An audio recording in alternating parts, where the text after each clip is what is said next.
hear what she said, but I think I want to hear it. Why your face would be in red first? Talk about a belly button. Anyway, so everybody, John's recording this, and I'm pretty sure he'd like to get a good volume on this. We have no microphone. Greetings, crew members of the 7th Fleet Chapter USS Ticonderoga and distinguished guests who have joined us today. Thank you. I am always looking for new and better ways to serve as your commanding officer. After watching the latest State of the Union speech given by President Bush, I decided to deliver a similar speech to my fellow group members of our Star Trek fan club. No, we're not going to have some whole big progression where everybody has to like...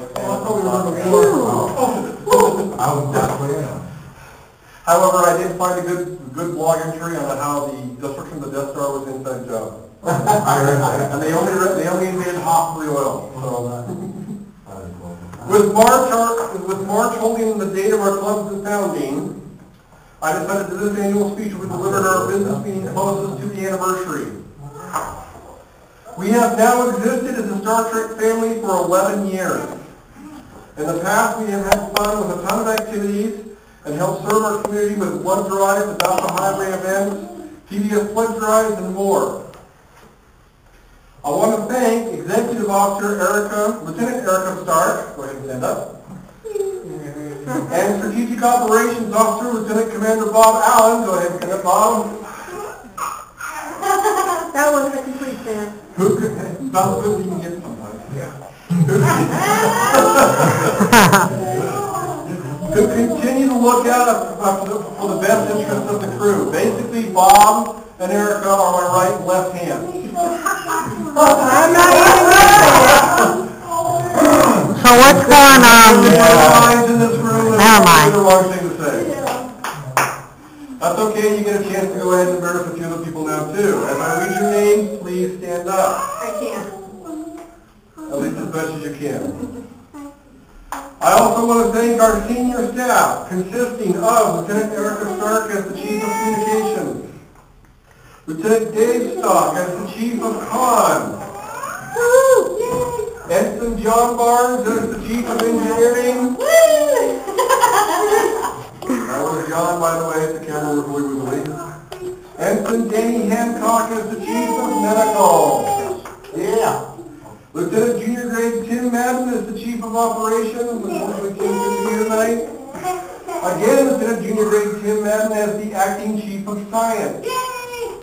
Again, he cannot be here today. Yep. Lieutenant Frank Buck as our Chief of Security, who probably got hauled away on a freight train tonight. No one's job. Ensign Kevin Hancock as the Chief of Tactical. And crewman Lori Adams as the Civilian Counselor and Red Squad Chief. I have this dream. You're not a civilian. She's not Dr. Ruth for you. We don't have a counselor for the officers. We're just SOL. At the SOL. Yeah. That's right.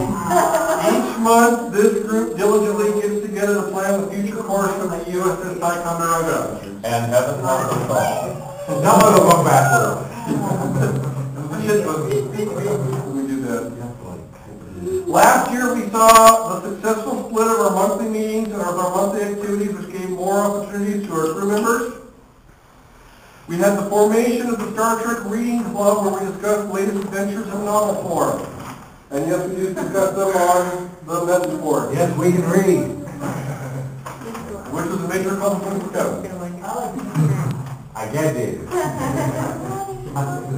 We were inspired by Star Trek fans taking back the franchise and developing the modern day version of fanzines, knowing it as the fan films. Several of these films have been shown at our monthly meetings. Our engineering department has set up the USS Ticonderoga Cafe press site to help develop more Ticonderoga merchandise for the crew to use. On the convention front, we have continued to have fun at Starfest and enjoy the fruits of our labors at MountainCon. And no, that was not a pun. Our current chapter in training, the Runabout USS Hudson, is continuing to function in the Boston, Massachusetts area. Despite some family health issues affecting the Meyer family, they continue to get together to have fun. They were very excited about the Indianapolis Colts winning the Super Bowl. At the same time that we were gathering for the Admiral's Banquet in Salt Lake, the members of the Hudson were enjoying a nice dinner in Massachusetts. So even though they couldn't eat with us in person, they were eating with us in spirit.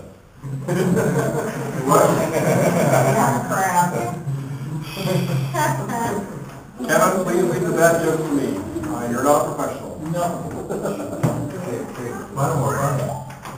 Just as the chapter exists to serve the members, I just realized I misspelled that. Starfleet Command 7th Fleet is here to serve the Ticonderoga. The fleet has taken on new responsibilities and provided more options for the chapters and its members. New medals have been developed and are currently being placed into production. Orders and rank advancements have now been standardized throughout the fleet.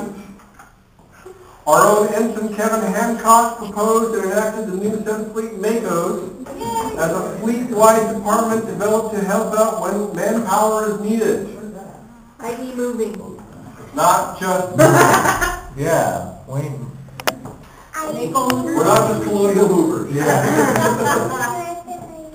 The Admiral's Banquet and Central Olympics continue to be popular events held by our parent organization, especially with local Star Trek fan-made videos seen at the last banquet.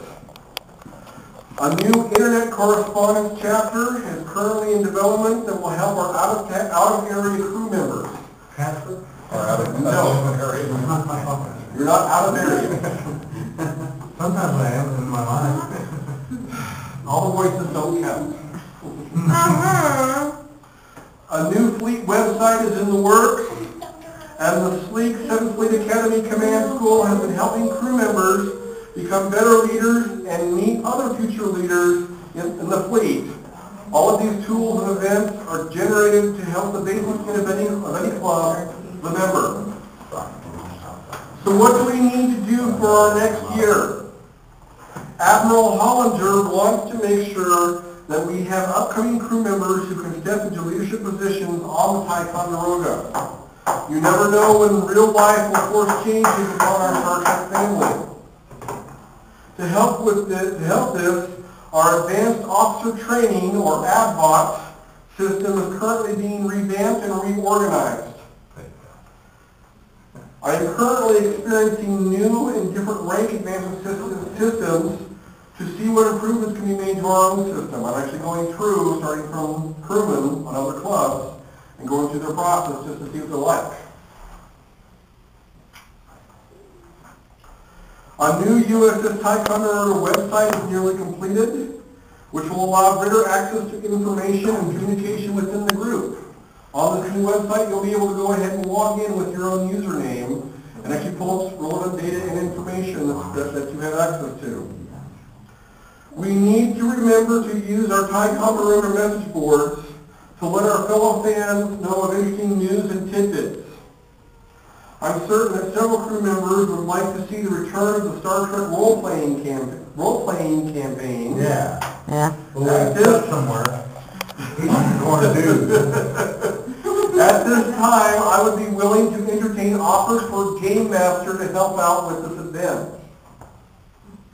There has been some talk of the new Star Trek music video and possibly even fan films. One step which we need to accomplish this is to set up new uniforms of any series for crew members. There was a time that you could tell when the 7th Fleet has arrived because everybody showed up in uniform. We need to go ahead and do something like that again. That's back when we were young and single and had money. Now we're old, married, and have kids. We have resources within the fleet on various patterns and ideas. We have resources within to get uniforms made, not as expensive as you believe. Okay, Kathy leaves.